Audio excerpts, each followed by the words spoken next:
Assalamualaikum warahmatullahi wabarakatuh. Selamat pagi, selamat siang, selamat sore, selamat malam kepada Bapak dosen dan teman-teman semua. Di sini saya ingin eh, menjelaskan tentang jawaban saya eh, untuk ujian tengah semester mata kuliah Business Intelligence. Sebelumnya perkenalkan, nama saya Ruby Muhyiddin Tramwan Aziz dengan NIM 20010107047. Nah, di sini eh, jurnal yang pertama saya ambil itu berjudul Implementasi Sistem Penunjang Keputusan Menggunakan Business Intelligence untuk UMKM di Gunung Putri, Kabupaten Bogor dengan ISSN-nya sebagai berikut yang diterbitkan pada tahun 2019. Nah, latar belakang dari penelitian ini tuh perkembangan teknologi informasi yang diintegrasikan dengan proses pekerjaan menjadi kebutuhan yang harus dilakukan oleh sebuah organisasi. Nah, Business Intelligence itu bisa menangani sejumlah besar informasi yang berguna untuk membantu mengidentifikasi dan mengembangkan peluang baru, memanfaatkan peluang baru dan menerapkan strategi yang efektif dapat memberikan keuntungan pasar kompetitif dan stabilitas jangka panjang. Diperlukan dalam mengantisipasi perubahan tren tersebut. BI dapat diartikan sebagai pengetahuan yang didapatkan dari hasil analisis data yang diperoleh dari kegiatan suatu organisasi. Selanjutnya itu ada tujuan dan manfaat.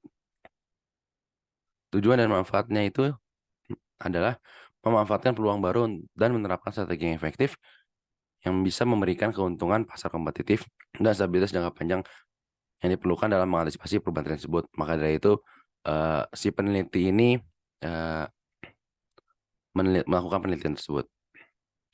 Lalu selanjutnya, metode yang digunakan dalam penelitian ini itu ada 4 aktivitas utama. Yang pertama itu tahap observasi, yang kedua ada studi kepustakaan, yang ketiga tahap pengolahan data, dan yang keempat pengujian dan implementasi.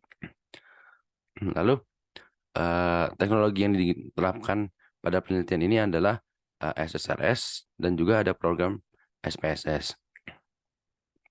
Lalu untuk hasilnya, ditemukan hasil pengolahan data dari aplikasi lama dan aplikasi baru itu sama dengan rata min sebesar 6137,4821 dengan nilai minimal yang sama yaitu 0 dan nilai maksimal sebesar 135.000.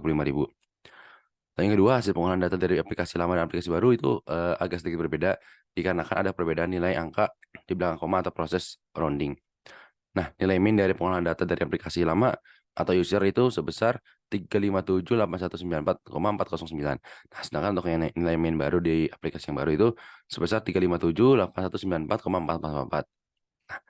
Nilai minimal sama yaitu 0 dan nilai maksimal dari aplikasi lama itu sebesar 450.2436.250, sedangkan aplikasi baru itu sebesar 450.2436.3,0.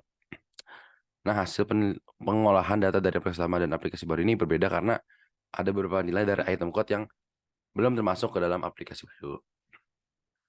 Nah, saran untuk peneliti yang akan melakukan penelitian selanjutnya itu untuk mengembangkan penelitian selanjutnya itu disarankan untuk menggunakan business intelligence dengan menggunakan SharePoint untuk proses analisa dan pemanfaatan informasi yang lebih luas, serta adanya pengembangan report tidak hanya pada report inventory, report sales, dan report warehouse, tetapi dapat mengembangkan untuk report atau laporan lainnya sesuai kebutuhan dari UMKM itu sendiri. Nah, yang kedua, saya memilih jurnal yang berjudul Implementasi Business Intelligence dalam E-Tourism berbasis Big Data yang diterbitkan pada tahun 2019. Nah, apa sih latar belakang dari ya, penelitian dari jurnal ini? Yaitu perubahan perilaku wisatawan ini terjadi di zaman sekarang yang seiring perkembangan industri pariwisata. Nah, industri pariwisata ini masa kini sudah bersentuhan dengan teknologi informasi. Kemajuan teknologi membawa dampak yang luar biasa bagi pariwisata. Zaman dulu, orang itu melakukan pariwisata itu cuma bermodalkan uang cash dan informasi yang terdengar dari surat kabar atau televisi. Nah, namun sering perkembangan zaman dan teknologi informasi yang sangat pesat, sekarang orang bisa memilih mencari informasi pariwisata melalui internet dan berangkat berpergian hanya dengan membawa sedikit uang. Peran internet bagi dunia pariwisata ini sudah terlihat sangat jelas. Ada keberadaan media sosial online. Hampir semua pengguna internet yang menjadi wisatawan akan meliput dan mengupload destinasi wisata yang dikunjunginya di akun sosial medianya. Nah, keberadaan media sosial ini yang sangat terbuka menjadikan destinasi wisata bisa menjadi semenarik mungkin dan bisa menarik wisatawan lainnya setelah melihat postingan tersebut. Nah, demikian pula dengan sisi kepraktisan. Wisatawan biasanya hanya berbekal seperlunya saja, terutama bekal uang saku. Hal ini karena kan transaksi keuangan saat ini sudah dapat dilakukan secara mobile banking dan aplikasi online, karena di setiap tempat wisata gerai ATM sudah berjamur sebagai tempat pengambilan uang yang praktis, sehingga sudah tertinggal zaman lah pokoknya. Nah, penelitian ini tuh dilatar belakangi oleh keinginan untuk kontribusi untuk mengeksplorasi secara mendalam sejauh mana sih praktisi pariwisata, sarjana pariwisata, dan pihak-pihak terkait dengan kepariwisataan sadar dan bekerja dengan sengaja bahwa implementasi e-tourism sedang mengarah pada bisnis intelijen dan big data di era teknologi informasi dan komunikasi yang terkini. Nah, tujuan dan manfaat dari penelitian ini itu adalah menyajikan pengenalan tool analyzer, bisnis intelijen, dan pengetahuan baru dalam hal analisis data besar atau big data pada e-tourism yang dapat diimplementasikan pada bidang pariwisata. Nah, selain itu tujuannya itu bisa membuka cakrawala baru dalam penelitian akademik di bidang perhotelan dan pariwisata dengan mengidentifikasi kesenjangan penelitian dan perkembangan masa depan dan merancang agenda untuk penelitian masa depan. Nah, metode apa saja sih yang digunakan? Nah, metode ini digunakan itu ada tinjauan literatur kuantitatif dari artikel akademik terindeks pada database Scopus dan Web of Science. Nah, tulisan itu berkontribusi untuk mengeksplorasi secara mendalam sejauh mana sih praktisi pariwisata, sarjana pariwisata, dan pihak-pihak terkait yang sadar akan implementasi tourism ini. E-tourism ini sedang mengarah ke bisnis intelijen dan big data di era teknologi informasi ini.